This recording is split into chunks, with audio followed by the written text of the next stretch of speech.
भी अपने आप को नहीं रोक पा रही थी। और उसी के बीच में हमारे पीछे की साइड आपने देखा होगा, मैं बार बार पीछे देख रही थी मैं, क्योंकि उस टाइम यहाँ पे कोई बड़ा आदमी नहीं था, ना कोई महिला थी ना कोई पुरुष था, सिर्फ ये बच्चे थे, खिलाड़ी थे।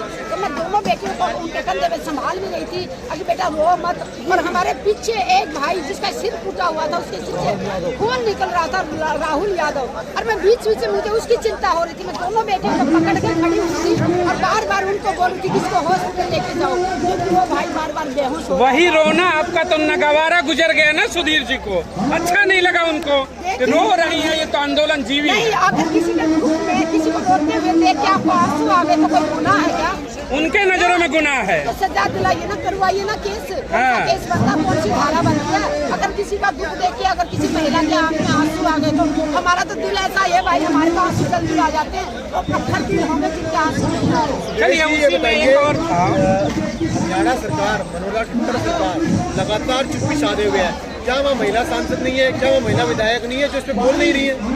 देखिए, हरियाणा खट्टर सरकार की मैं बात करूँ, 4 महीने हो गए, संदीप सिंह जो खेल मंत्री हैं हरियाणा के, उनके ऊपर एक महिला कोच ने आरोप लगाया था। खट्टर सरकार उसको बचा रही है, मंत्री को बचा रही है। और कल बात कर रहे थे, यहाँ भी कोई बात कर रहा था कि दिल्ली का, तो खट्टर साहब पीछा छुड़ा रहे, नहीं वो केंद्र की बात है, मैं उसके बारे में बोलूँ। मान लिया ये केंद्र का ये केस है, कम से कम 2 महीने संदीप सिंह के ऊपर लगा, खट्टर साहब उसकी जांच करवा दीजिए।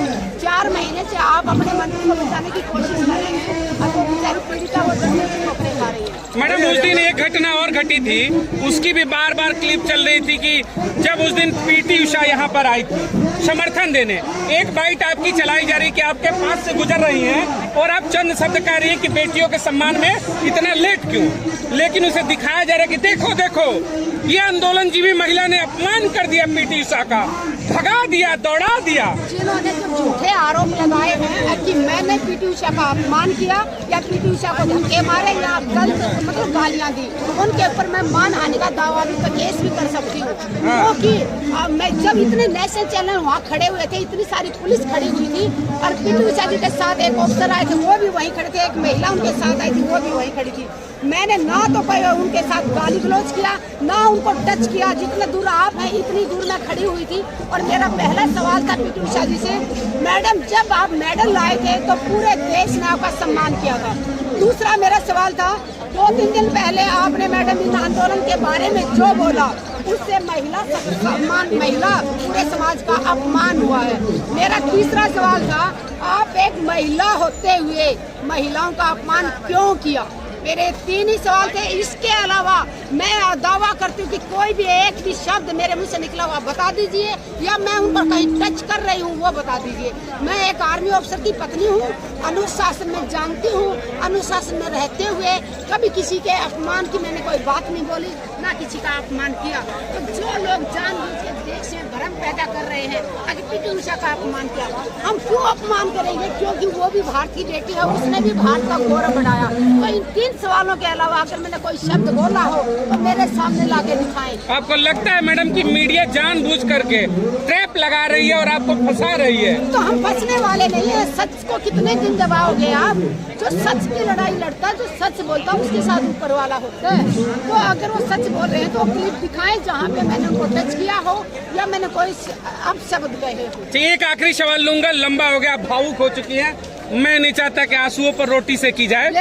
बिल्कुल नहीं सेकना चाहिए। महिला है, महिला के सम्मान में आई है, हम भी सम्मान करते हैं। मैं भी कमजोर नहीं हूँ, लेकिन मेरी मजबूरी, मेरे जो आंसू है ना, ये मुझे कंट्रोल करने के बाद भी जो रुक नहीं पा रहे हैं, तो मैं लोगों से कहना चाहती हूँ कि मेरे आंसू को मेरी कमजोरी ना समझे।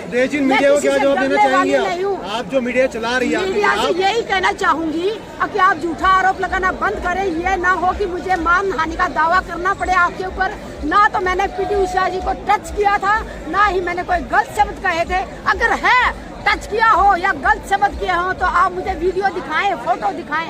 जो मैंने अभी आप सबके सामने बोला, सिर्फ वो 3 शब्द किए थे। आप चाहे पीटी उषा मैम से बात कर सकते हैं, पूछिए कि क्या उस मैडम ने, उस महिला ने आपको टच किया था, क्या आप शब्द कहे थे? उनके साथ एक ऑफिसर भी थे, एक महिला भी उनके साथ आई थी। बाबू को तो ये नहीं, मीडिया कह देगी आप आंसू आ रही है। नहीं, उनको जो कहना है कहे, मेरा जो दिल करेगा वो मैं काम करूंगी।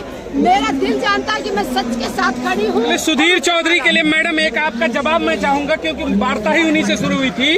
क्यों ना हम खुल के कहें कि हाँ हम आंदोलनजीवी हैं। अगर सच के लिए लड़ना आंदोलनजीवी है तो हम आंदोलनजीवी हैं, स्वीकार करते हैं। मैं बिल्कुल स्वीकार करती हूँ कि अगर अन्याय के खिलाफ आवाज उठाना, किसी पीड़िता की मदद करना, उसका साथ देना आंदोलनजीवी है, तो मैं गर्व से कहती हूँ कि हाँ मैं आंदोलनजीवी हूँ। लेकिन मैं बिकने वाली नहीं हूँ। जैसे वो बिकी हुई खबर दिखाते हैं, झूठ फैला रहे हैं, देश में जहर घोल रहे हैं। नफरत का जहर कौन घोल रहा है देश में? मीडिया वाले। तो सबसे पहले देशद्रोह का केस मीडिया वालों पे होना चाहिए जो नफरत का जहर। देश के मान सम्मान में अगर अगला कोई और बड़ा आंदोलन होता है देश में, तो ये चेहरा दिखेगा, कहिए कर उसे दिखेगा। अगर मुझे लगा वो आंदोलन सच है, हाँ। जहाँ जहाँ मुझे लगेगा कि वहाँ जो लड़ाई चल रही है वो सत्य के साथ है, हाँ। मैं सच के साथ हमेशा खड़ी मिलूंगी, चाहे वो किसी जाति का हो, किसी धर्म का हो। हर जगह जहाँ सच की लड़ाई लड़ी जा रही होगी। आंदोलन देश में बहुत होते हैं, तो मैंने को तीन आंदोलन में क्यों देखा?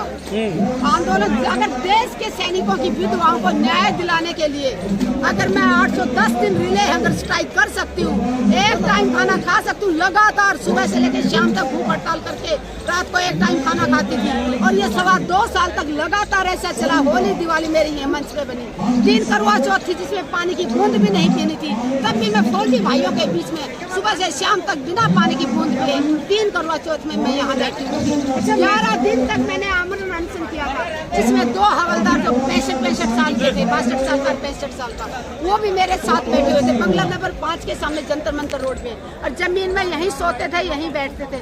8 दिन तक जब ना मेरे अंदर नमक गया ना चीनी गई, और सिर्फ पानी की बूंद पी रहे थे जब होश सूख रहे थे। तो जब 8वें दिन मैं बेहोश हो गई तो मिलिट्री हॉस्पिटल में, RR हॉस्पिटल में एडमिट किया गया मेरे को।